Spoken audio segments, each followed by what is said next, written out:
আপনাদের সবাইকে স্বাগত জানাই আমার কথা শুনবার জন্যে।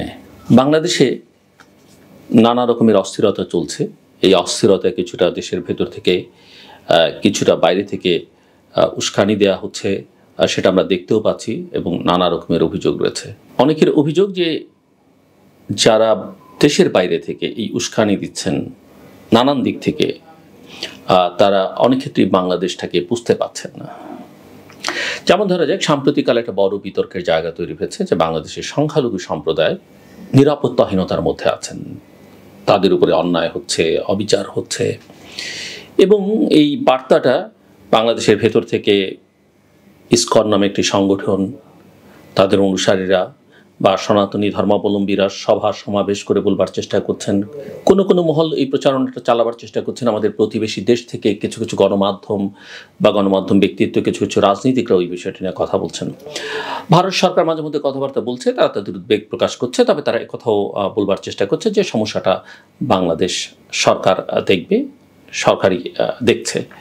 এই বিষয়ে তাদের উদ্বেগ নিয়ে অনেকে প্রশ্ন তুলেন যে তাদের দেশেও যেহেতু সংখ্যালঘু সম্প্রদায় নিপীড়ন নির্যাতনের শিকার বলে অভিযোগ রয়েছে, তারা এই দেশ নিয়ে কথা বলতে পারেন কি পারেন না। একটা কথা আমরা সবাই বলতে পারি, মানবাধিকারের ইস্যুতে যারা আন্তর্জাতিক মানবাধিকার সনদে স্বাক্ষর করেছেন তারা সবাই অন্য দেশে মানবাধিকার লঙ্ঘন হলে কথা বলতে পারেন। ভারতের ক্ষেত্রে আমরা বলি না, বলতে পারি। ভারত আমাদের ক্ষেত্রে বলতে পারে যদি সেটা মানবাধিকার লঙ্ঘন হয়ে থাকে।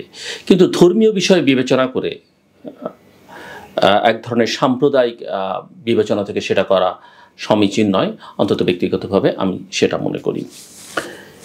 এই যে ইসকন নামে একটা সংগঠন নিয়ে কথা হচ্ছে অনেক দিন ধরেই, এর বিপক্ষে অনেক কথা প্রচারণা, পক্ষে আলোচনা, এবং অতি সম্প্রতি বাংলাদেশে হিন্দু সন্ন্যাসী চিন্ময় কৃষ্ণ দাসকে গ্রেপ্তার করবার পরে তার সঙ্গে যে হিন্দু ধর্মীয় সংগঠনের যোগ ছিল, সেই international society for Krishna consciousness বা আন্তর্জাতিক কৃষ্ণ ভাবনামৃত সংঘ ইসকনকে নিয়ে ব্যাপক আলোচনা হচ্ছে।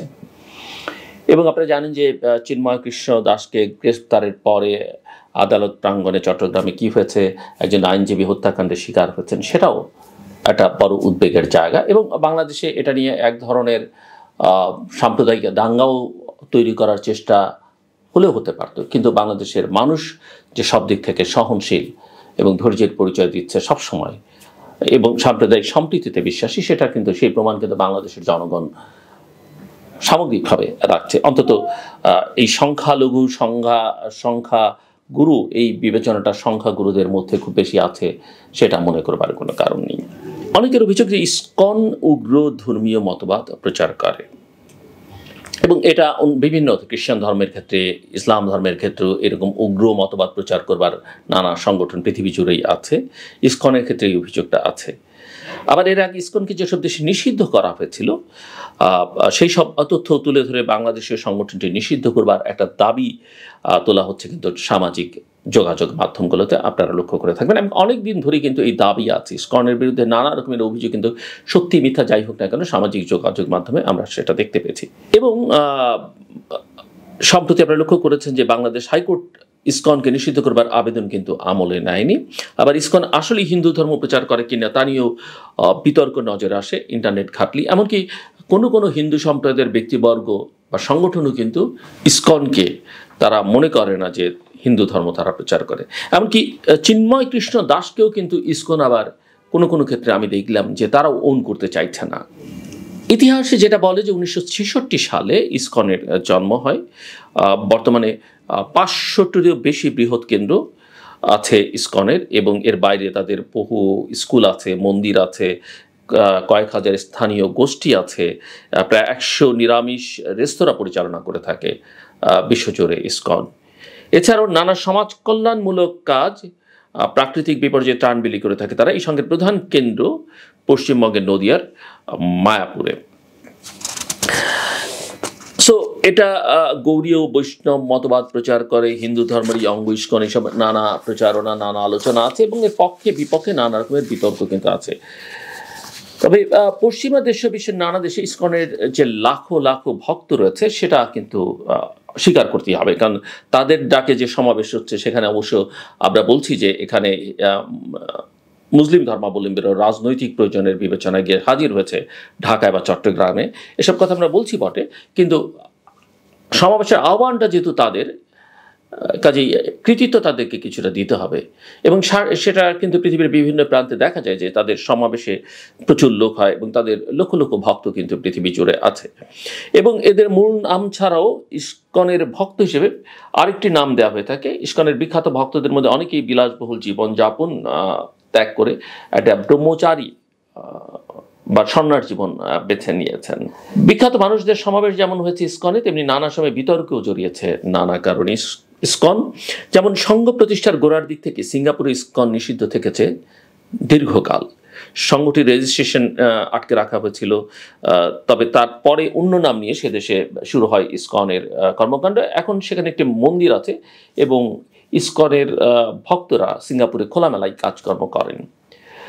মধ্যপ্রাচ্যের কোনো কোনো দেশেও আমরা ইসকনের অ্যাক্টিভিটিস দেখতে পাই, কিন্তু অত্যন্ত গোপনভাবে। প্রকাশ্যে সেই অর্থে ইসকন কোনো কার্যক্রম মধ্যপ্রাচ্যে পরিচালনা করতে পারে না। চীনেও তাদেরকে গোপনে কাজ করতে হয় এবং এটা ইসকনের ওয়েবসাইটে একটি পুরনো নিবন্ধে কিন্তু লেখা হয়েছে। পাকিস্তান ইসকনের অন্তত 12টি মন্দির রয়েছে বলে সংগঠন ইসকন নিজেই দাবি করে। রাশিয়া সহ অন্য অনেক দেশে ইসকনের ধর্মীয় প্রচারণা পদ্ধতি নিয়ে মামলা হয়েছে নানা সময়। অর্থাৎ দেখা যাচ্ছে যে পৃথিবীর নানা প্রান্তে তারা আছে, প্রকাশ্যে কিংবা গোপনে। অনেক জায়গায় তারা অ্যাকসেপ্টেবল সংগঠন নয়, সেটা তাদের সংগঠনের যে কতটা গ্রহণযোগ্যতা আছে সেটা নিয়ে প্রশ্ন তুলবার একটা বড় সুযোগ রয়েছে। একজন হিন্দুত্ববাদের গবেষক সম্প্রতি বলেছেন যে ইসকন নানা দেশে বিতর্কে পড়েছে ঠিকই, কিন্তু সেসবগুলোর কারণে এক এক দেশের ক্ষেত্রে এক এক রকম। ইসকনের বিভিন্ন সন্ন্যাসীর বিরুদ্ধে এরকম অভিযোগ উঠেছে যে তারা আর্যতত্ত্বে বিশ্বাসী, বর্ণবাদী ইত্যাদি। শিশু হেনস্থার অভিযোগ আছে ইসকনের বিরুদ্ধে।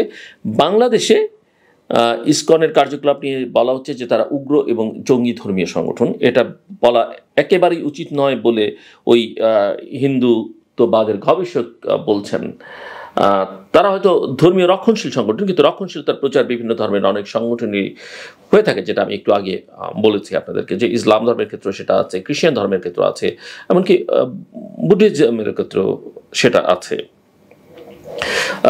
ওই গবেষক বলছেন যে বাংলাদেশে ইসকনের বিরুদ্ধে যে মূল অভিযোগটা নানা সময় উঠে তা হলো ভারত এবং মার্কিন যুক্তরাষ্ট্রে তাদের ব্যাপক ভক্ত সংখ্যা থাকায় তারা সেটাকে কাজে লাগে নানা সময় বাংলাদেশের নানা ইস্যুকে আন্তর্জাতিক পর্যায়ে নিয়ে গেছে এবং ভারতের হস্তক্ষেপ চেয়েছে।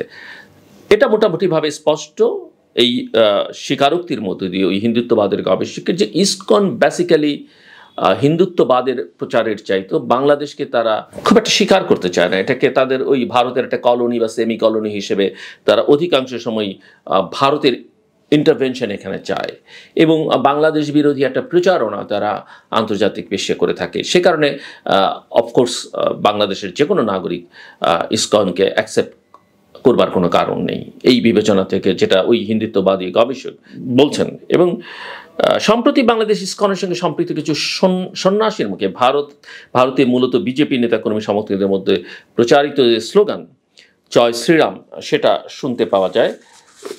এবং এই ভারতের সঙ্গে যার যে সংযোগ সেটা কিন্তু স্থাপিত হয় এই স্লোগানগুলো শুনলে, যেটা আমরা ইসকনের সমর্থকদের মুখে দেশের বিভিন্ন প্রান্তে শুনতে পাচ্ছি। এখানে ইসকনের সাথে ভারতের সম্পর্কের ব্যাপারটি মুখ্য উঠেছে সাম্প্রতিক বাংলাদেশ রাজনীতি ভারত বিরোধী প্রবণতার প্রভাবে।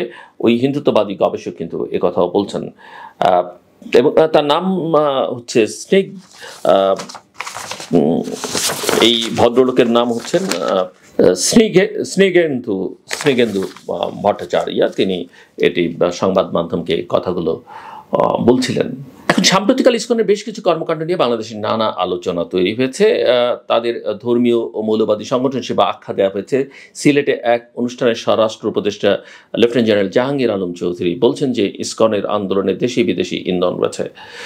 সব মিলিয়ে যে কথা আমরা বলতে চাই যে বাংলাদেশে ইসকনই নয়, শুধু নানা ধর্মীয় গোষ্ঠী বা ধর্মীয় আবরণে বা সংখ্যালঘু এই ব্র্যান্ডিংয়ের মধ্য দিয়ে যারা বাংলাদেশ বিরোধী তৎপরতার মধ্যে আছেন, এমনকি ইসলাম ধর্মের নাম বিক্রি করে যেসব সংগঠন উগ্রবাদ বা দেশটাকে অস্থিতিশীল করতে চান, বাংলাদেশের যে মূল পরিচয় একটা উদার গণতান্ত্রিক রাষ্ট্র হিসেবে সেখানে আঘাত করতে চান, তাদের ব্যাপারে আসলে আমাদের সতর্ক থাকতে হবে এবং সেক্ষেত্রে একটা জাতীয় ঐকমত্য আমাদের প্রতিষ্ঠা করা জরুরি। আমার কথা শুনবার জন্য আপনাদের অসংখ্য ধন্যবাদ। আপনি সবার জন্য শুভকামনা।